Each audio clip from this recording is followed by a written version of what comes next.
Okay, hello everyone. So now we are dealing with chapter number 3, that is synthetic fibers and plastics. Although we have completed one or two topics, so we are again reviewing those topics along with the new topic for today. Synthetic fibers. Fiber word का मतलब क्या होता है? A thread-like structure a thread-like structure that will be used to form a fabric afterwards. तो उसे हम क्या बोल देते हैं? फाइबर्स. नाउ सिंथेटिक वर्ड का मतलब क्या है? Anything which is made by humans. ठीक है, तो इस चैप्टर में हम बेसिकली डील करेंगे वो सारे फाइबर्स, वो सारे फैब्रिक्स जो ह्यूमन ने बनाए हैं. If you remember in class 6th and 7th again we have done chapter fibre to fabric, but वहाँ हम डील कर रहे थे सारे natural fibres. Like in 6th class we have done plant fibres, cotton and jute, and in class 7th it was animal fibres, this was silk and wool. ठीक है, but यहाँ हम डील करेंगे those fibres which are prepared by humans.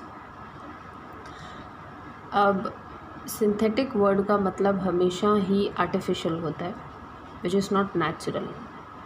इसको इस तरीके से आप अंडरस्टैंड करोगे because these fibres are made by human beings. अब उसने यूज़ क्या किया है, उसके अंदर कोई नेचुरल चीज़ यूज़ की है, उसको थोड़ा सा मॉडिफाई करके यूज़ किया है, what ever, but because that particular fibre is formed by human activity, human interference, so that's why it is known as a synthetic fiber. Clear?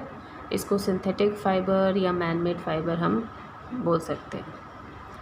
अब एक नॉर्मल फाइबर की तरह, जैसे कि सपोज़ हमने किया था कि वूल कैसे बनती है, किया था ना, उसके 6 स्टेप्स किए थे, shearing and scouring and all.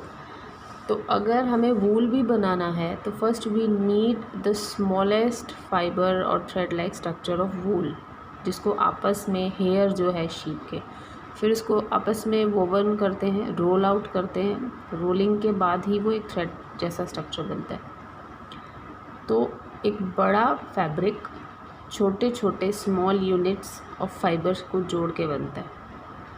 Similarly in case of synthetic fibre also, small units they are joined together to form a large unit.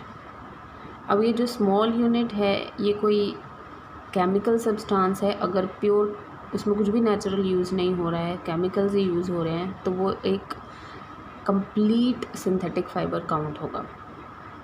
लेकिन अगर उसमें कुछ नेचुरल पोर्शन भी यूज़ हो रहे हैं तो उसको सेमी सिंथेटिक फाइबर की कैटेगरी में डाला जाता है. ओके, सो जितने भी स्मॉल यूनिट्स हैं, all of them they are joining together to form a larger unit which is known as a polymer. जैसे कि वेरी आपको कॉमन एग्जाम्पल शो करिए यहाँ पे. You can see this is beads, necklace of beads, मोतियों की माला जैसे है ये. तो जैसे एक मोती की जो माला है उसमें सबसे छोटा स्मॉलेस्ट यूनिट कौन है? मोती. तो जब बहुत सारे मोती आपस में जुड़ेंगे तभी एक पूरा कंप्लीट नेकलेस बनेगा. So here we can correlate और compare that this each bead मतलब मोती, that is actually a small unit. All the small units they will combine in a particular manner, arrangement, and finally form a large unit, and that large unit is known as a polymer. ठीक है, fibre का मतलब small hair thread like structure. They can be natural, it can be synthetic. If it is synthetic, that means it is prepared by humans, and every fiber is made up of a small unit which unite to form a larger unit known as polymer. ठीक है, अब there are 3 main types of fibers that we are going to deal with in this chapter. 3 main synthetic fibers: rayon, nylon, polyester and acrylic. तो spellings और pronunciation थोड़ा ध्यान रखना है इस पर। Rayon, nylon, polyester and acrylic. Acrylic भी बोलते हैं कई लोग, but acrylic it's okay. Acrylic, this is also pronounced. So first of all we will cover rayon. Okay, in class 7th we have done how we can obtain silk. We obtain silk from an insect, that is silk moth. ठीक है, और आपको बताया भी था कि actually death of that silk moth is causing the formation of silk. उसको ख़त्म होना पड़ेगा, कुकून को, इसको तोड़ना पड़ेगा, उसका अंदर वाला सारा जो भी ऑर्गेनिज्म है वो ख़त्म हो जाएगा, उसके बाद ही सिल्क बनती है।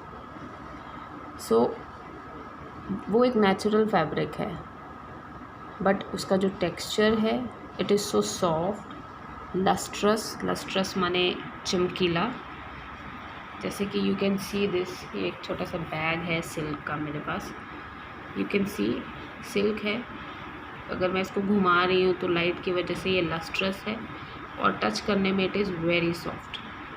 All of you must have touched silk once or a while. So silk के कुछ पॉजिटिव और बहुत ज़्यादा अट्रैक्टिव कैरेक्टर्स हैं। उसका सॉफ्टनेस, उसका टेक्सचर, उसका लस्टर मतलब चमक, और वो जो स्लीकनेस है, soft touch.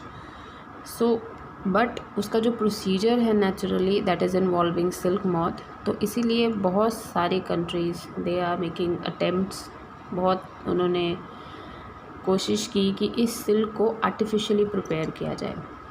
So towards the end of 19th century, 19th century मतलब कौन से साल होंगे, 1801 से लेके 1899 वाले, 1850, 60, 70, उसके आगे पीछे वाले 18 वाले जो होंगे वो 19th सेंचुरी काउंट होती है।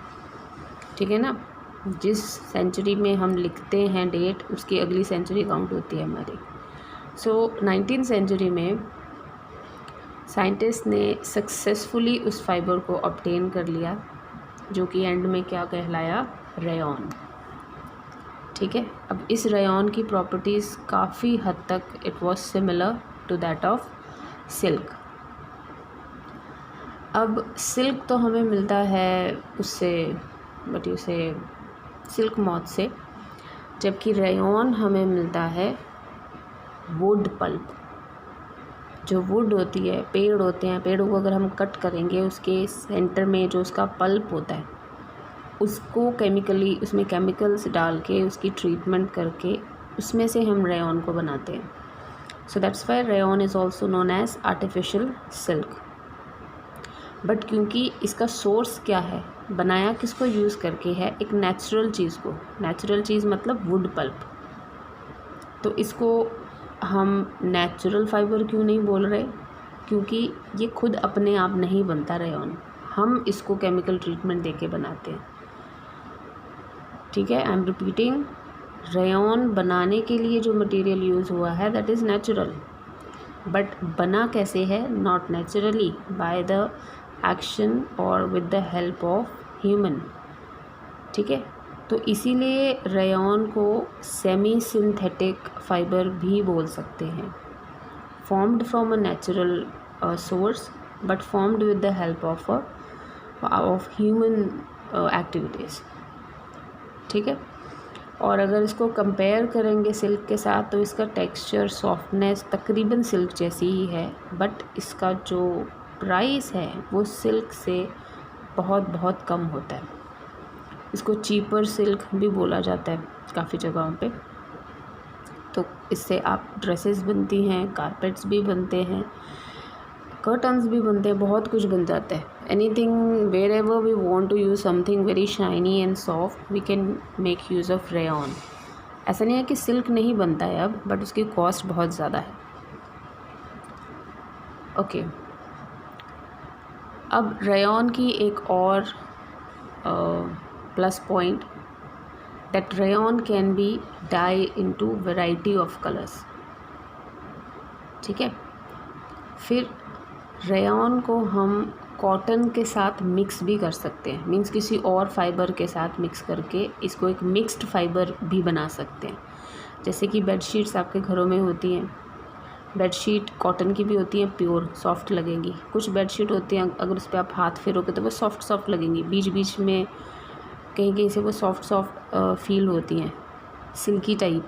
सो अब उतनी सारी सिल्क तो नहीं यूज़ करेंगे ना। बेडशीट की कॉस्ट अगर है 500 रुपीज़ तो ऑब्वियसली उसमें वो सिल्क तो यूज़ नहीं हुआ होगा, because silk is far more costly as compare to that.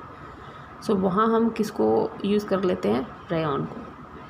तो रेयॉन को कॉटन के साथ भी मिक्स करके यूज़ कर सकते हैं बेडशीट बनाने में, और उसको वूल के साथ भी मिक्स किया जाता है टू फॉर्म कारपेट्स। ठीक है। Second type of synthetic fibre, it is nylon. Nylon आप सब ने देखा है, घरों में रस्सियाँ होती हैं नायलॉन की। So nylon is another man made fibre, और इसको बनाया गया था ईयर 1931 में, और this was the first complete synthetic fibre, first fully synthetic fibre. ऐसा क्यों बोला गया, because this was not involving any natural raw material. इसमें प्लांट का या एनिमल का कोई भी मटेरियल यूज़ नहीं हुआ। नायलॉन बनाने के लिए what we use, coal, water and air. ये क्वेश्चन पूछा जा सकता है। जैसे रेयॉन का क्या स्मॉल यूनिट है, क्या सोर्स है, तो रेयॉन बनाने का सोर्स क्या है, वुड पल्प, और नायलॉन बनाने का सोर्स क्या है, वाटर, एयर एंड कोल। ठीक है। नायलॉन बहुत ज़्यादा स्ट्रॉन्ग है, इलास्टिक है and light. As you can see, ये मेरी खुद की चेयर ये नायलॉन से बना हुआ है। ठीक है। अब नायलॉन अगर हम कंपेयर करें तो अगर एक पतला धागा आप स्टील का ले लो और उतना ही पतला धागा अगर आप नायलॉन का ले लो और उसके साथ कोई वेट बांध दो, तो वेट को धीरे धीरे इंक्रीज़ करो या उसको तोड़ने की कोशिश करो, so you will see that nylon के थ्रेड को आप ब्रेक नहीं कर पाओगे, because it is very strong. But वो स्टील वाला है, या हो सकता है वो लोहे का पतला धागा स्ट्रिंग जैसे जो होते हैं वो भी एक हद तक टूट सकते हैं, बट नायलॉन नहीं। So nylon is stronger than steel. Then it is elastic. Elasticity क्या होती है कि वो स्ट्रेच हो सकती है और वापस श्रिंक हो सकती है। सिर्फ दिमाग में रखो अपने, जो घरों में हम रोप्स बांधते हैं ना, जिस पे कपड़े डालते हैं सुखाने के लिए, अब तुम कितने भारी कपड़े डाल दो, कंबल डाल दो उसके ऊपर, तो वो टूटेंगे नहीं। लेकिन अगर हम एक तरफ से रस्सी को सपोज़ यहाँ से यहाँ बांध रहे हैं, तो उसको वो थोड़ी हल्की छोटी पड़ रही है या वो ढीली हो गई है, ढीली भी हो जाती है ना थोड़े टाइम बाद। क्यों ढीली हो जाती है? Because of elasticity. फिर से हम उसको टाइट करके बांध सकते हैं। So that explains the strong and the elastic character of nylon. And yes, nylon is very light. अगर आप उस नायलॉन 1 किलो नायलॉन उठा के देख लो और 1 किलो लोहा उठा के देख लो, तो nylon is very light. It is having lustrous means shiny. Again you can see, ये देखो यहाँ शाइन आ रही है सारी। So this shiny nature of nylon is also used sometimes, but कोई ज़रूरी नहीं है कि हमेशा नायलॉन जो है वो शाइनी ही हो। कहीं कहीं पे जब हम नायलॉन को किसी और चीज़ के साथ मिक्स कर देंगे, then nylon is not shiny, less shiny, less ये सेमी लस्ट्रस हो सकता है। ये जितने भी वर्ड्स हैं जिनका मतलब अगर आपको लग रहा है कि ये नए वर्ड हैं, तो please write them in your notebook और उसका मीनिंग लिखो। इंग्लिश में लिख सकते हो तो वेरी गुड, नहीं तो जो हम रूटीन में करते हैं, राइट डाउन इन हिंदी कि उसको बोलते क्या हैं। So nylon is strong, nylon is elastic, nylon is light, lustrous and very easy to wash. ठीक है। नायलॉन से हम क्लोथ्स भी बनाते हैं। नायलॉन आपको सबसे ज़्यादा कॉमन दिखेगा सॉक्स में, जो सॉक्स यूज़ करते हैं हम। ठीक है। अब सॉक्स को जब हम धोते हैं, धोने के बाद जो सॉक्स हैं वो इजीली सूख जाती हैं। सारी सॉक्स नहीं मैं कह रही हूँ, मोटी सॉक्स भी होती हैं, लेकिन जो हल्की सॉक्स होती हैं, लाइट वेट होती हैं और हम उसे सर्दियों में यूज़ कर रहे हैं, so those socks they are having a part of nylon in it. तो it is used for making clothes, then it is also used for making other things like ropes, tents, parachutes, car seats, belts, sleeping bags, curtains and toothbrush। अब toothbrush में nylon कहाँ use होता है? I should have used a toothbrush actually. See, ये जो brush के जो bristles होते हैं जिससे आप दांत साफ़ करते हो, जो उसके वो हेयर लाइक स्ट्रक्चर होता है, दैट इज़ नायलॉन। आप उसको, उसी ब्रश को, उससे आप टीथ भी साफ़ करते हो। उसी ब्रश जब वो ख़राब हो जाता है, उसी ब्रश को आप किसी और काम में भी यूज़ करते हो। तो that explains that how strong is the nylon. आप उसको किसी चीज़ को साफ़ करने के लिए अगर ज़ोर से रगड़ोगे भी, तो जो ब्रश है उसके नायलॉन हेयर की जो है सिर्फ शेप चेंज होगी, टूटेगा नहीं वो, ठीक है। So nylon is quite very strong. Next, nylon is again strong, elastic, lustrous. तो हम इससे जितनी भी चीज़ें बना रहे हैं उसमें एक चीज़ और ऐड हो गई, that is parachute. Okay, a parachute is a type of lifeguard ना, if we are in the sky। तो क्या वो सेफ़ है? yes it is। हमें अगर हवा में उड़ना है तो हमें एक स्ट्रॉन्ग चीज़ चाहिए प्लस लाइट वेट चाहिए। तो नायलॉन कम्प्लीटली ये दोनों चीज़ों को फुलफ़िल करती है। That's why nylon is also used for making parachutes. Okay, parachute के स्पेलिंग लर्न करना। Then ropes for climbing, rock climbing, mountain climbing, इन सब के लिए नायलॉन यूज़ होता है। So we can end up like this, that nylon thread is more stronger than a steel wire, ठीक है। So now I am giving you one activity. This activity is in your book actually. Activity बहुत simple है। You have to take an iron stand with a clamp. ये नहीं ले रहे हम। आपको सिंपली क्या करना है कि आपको डिफरेंट टाइप के थ्रेड्स लेने हैं। मैं इसको बुक वाले से समझाती हूँ। आप कॉटन का थ्रेड ले लो, वूल थ्रेड ले लो, सिल्क का थ्रेड ले लो और एक नायलॉन का थ्रेड ले लो। नायलॉन की रस्सी जो पुरानी होगी उसमें से एक आधा थ्रेड उसका बाहर निकाल लो। अब कॉटन का थ्रेड नहीं मिल रहा है या आपके पास वूल और नायलॉन और कॉटन का थ्रेड मतलब जो सुई धागा जो जिसे हम सिलाई करते हैं, सिल्क का थ्रेड नहीं मिल रहा है, ओके कोई बात नहीं, ये थ्रेड ले लेना है, कॉटन, वूल एंड नायलॉन। इनको इक्वली लेंथ का कट कर लेना है। Let it be 60 centimetre. उतना नहीं मिल रहा है तो 50 कर लो। तो सेम लेंथ होनी चाहिए। All the threads should be of same length and almost same thickness. ये नहीं कि एक ज़्यादा मोटा एक ज़्यादा पतला है, तो तकरीबन सेम मोटाई होनी चाहिए, सेम लंबाई होनी चाहिए। Now what you will do, इन तीनों के थ्रेड्स के एक कॉर्नर पे you will tie up something very heavy. कोई पत्थर ही ले लो, ठीक है। तो उस पत्थर को पहले कॉटन वाले पे बांध के देखो, एक और दूसरी तरफ से खुद हाथ में पकड़ लो। जैसे कि ये सपोज़ हमने, ये मेरा पेन जो है वो थ्रेड है, तो मैंने ऊपर से पकड़ लिया और नीचे जहाँ निब है इसकी वहाँ हम बांध देंगे कोई भी हैवी चीज़, ठीक है। अगर वो उसको सहन कर लेता है देन रिप्लेस दैट थिंग, और हैवी बांध दो। उसको भी सहन कर लेता है तो और हैवी बांधो, ठीक है। लेकिन मान लो फर्स्ट में I am using a rock of maybe 50 grams, then I am using something which is having more weight, let it be 60 gram, और फिर बाद में 1 kg। तीनों थ्रेड्स के साथ सेम चीज़ को बांधना है and what will you find at the end that what total weight was required to break the thread।